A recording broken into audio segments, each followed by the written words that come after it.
경매스쿨 연미경의 치호입니다. 여미입니다. 경매 물건을 보다 보면 이게 안 좋은 예감이 딱 들어맞을 때가 있어. 안 좋은 예감? 그러니까 물건은 괜찮은데 왠지 취소나 취하가 될 것 같다. 아, 취하가 될 것 같은 느낌. 그런데 이거를 또 비싸게는 또 사고 싶지는 않아. 이런 물건들이 종종 눈에 띄거든? 근데 그 나쁜 쪽으로의 촉은 굉장히 많이 발달이 돼 있어가지고 정말 취하가 되고 취소가 되더라고. 혹시 뭐 다른 타고난 능력이 있으신가요? 아유, 그런 건 없고 물건을 많이 보다 보니까 아, 이 정도면 취하가 될 수도 있겠는데 하는 물건들이 눈에 띄는데 왜 그렇게 보는지를 내가 설명을 해줄게, 오늘은. 네, 그럼 같이 물건을 보면서 얘기를 듣도록 하겠습니다. 2022 타경 69881 물건이고요. 물건이 있는 거 보니까 여러 개의 물건 번호가 있는 것처럼 보이고요. 취하가 됐네요. 말씀하셨던 대로. 소재지는 경기도 화성시 우정읍 이화리입니다. 용도는 전이고요. 244평 정도 되는 그래도 좀 넓은 그런 땅이고요. 감정가가 9,680만원 정도에 한 번 유찰돼서 6,700만원까지 떨어진 상태이고 6월 달에 경매가 진행 예정되어 있었는데 취하가 됐습니다. 왜 취하가 되는지 조금 더 볼까요? 생산관리 지역에 있는 전이고요. 현황 일부 도로로 사용하고 있습니다.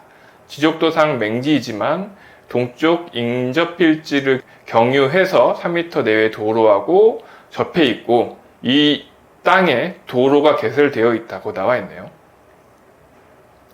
이런 식으로 지금 1번 물건인데요. 이 땅에 이 도로에서 들어오는 이 노란색의 현황 도로가 있다는 거죠. 이런 식으로 경계에 따라서 도로가 되어 있고 지금 2번 물건으로도 이렇게 도로가 나와 있는 상태입니다. 이 땅인가 보네요. 이렇게 땅이 있고 아까 말씀드린 시멘트 도로가 보이고요. 뒤에 공장 같은 것도 보이네요. 건축물의 영향을 받았다라고 생각을 하면 땅 값어치가 높은 거라고 볼 수도 있지만 그 영향을 받지 않았다라고 하게 되면 물건에 나왔던 토지는 주변 사람들 것이라는 얘기가 돼. 그렇죠. 그러면 이 땅은 주변 사람의 영향을 받게 됐다라고 하면 분명히 물건지 주변에 대지가 있다는 얘기야. 이렇게 보니까 바로 옆에 공장이 붙어 있네요. 공장이 붙어 있고 그리고 방금 말씀하셨던 대지겠죠. 집이 있으니까. 그렇지. 이 대지가 붙어 있고 그 옆에 전이고 이 대지는 이 길을 통해서 만들어진 대지인 것 같습니다. 그러니까 저 현황도로가 저 대지를 위해서 만들어진 거고 지금 현재 저기 쳐져 있는 저 밭도 경계가 모호해. 저렇게 경계가 모호하다라는 것은 한 주인이란 얘기지. 누가 자기 땅의 경계를 저렇게 어정쩡하게 만들어 놓는 사람이 어디가 있어. 그러면 저 앞쪽에 있는 밭이나 뒤쪽에 있는 밭이나 사실상 같은 사람 거란 얘기야. 그렇죠. 지금 물건 번호 1번으로 나온 거하고 아까 길게 된 2번도 그리고 이 대지 주인도 같을 거라고 예상이 됩니다. 그렇지. 자, 여기 지금 나와 있는 경매 물건 1번 물건하고 이쪽이 2번이었던가요? 이렇게 길게 되어 있는 거. 그런 물건들이 이 대지 소유자를 기준으로 같은 소유자지 않을까 이렇게 판단을 하는 거죠. 만약에 저 물건이 취소가 되지 않고 누군가에게 낙찰이 됐다라고 하면 저 대지 소유자는 어떻게 할까? 대지 소유자는요? 글쎄 어떻게 하나요? 내가 볼 때는 다시 사올 것 같아. 다시 산다, 이 농지를. 그 사는 비용보다는 취소시키는 게 훨씬 싸기 때문에 취소시켰을 거라는 생각은 해. 내가 왜 그렇게 생각을 하냐면 이 물건의 채권 금액이 너무 낮아. 다시 볼까요? 아, 지금 감정가가 9,600만 원 정도인데 청구 금액이 2,500만 원. 그러니까 이 2,500만 원 때문에 지금 경매에 나온 거거든요. 그렇지. 그럼 너무 낮아. 그렇죠. 청구 금액이 너무 낮은 경우에는 항상 이런 취소를 염두를 해봐야 돼. 그리고 이 취소가 되는 경우는 이 물건을 잡혀놓고 대출을 잡았을 때 2,500만 원 안 나올 것 같아? 나오겠죠. 당연히 물건을 한 번 더 잡아서 2,500만 원을 갚는 것이 더 이득이란 얘기가 돼. 저 물건을 날리는 것보다는. 그리고 이 물건이 임의경매이기 때문에 뭐 취하시키는 데는 쉽죠. 그렇지. 네, 강제경매보다 임의경매가 취하시키는 건 쉽습니다. 그냥 이 저당을 잡은 금융기관에 돈을 갚으면 되거든요.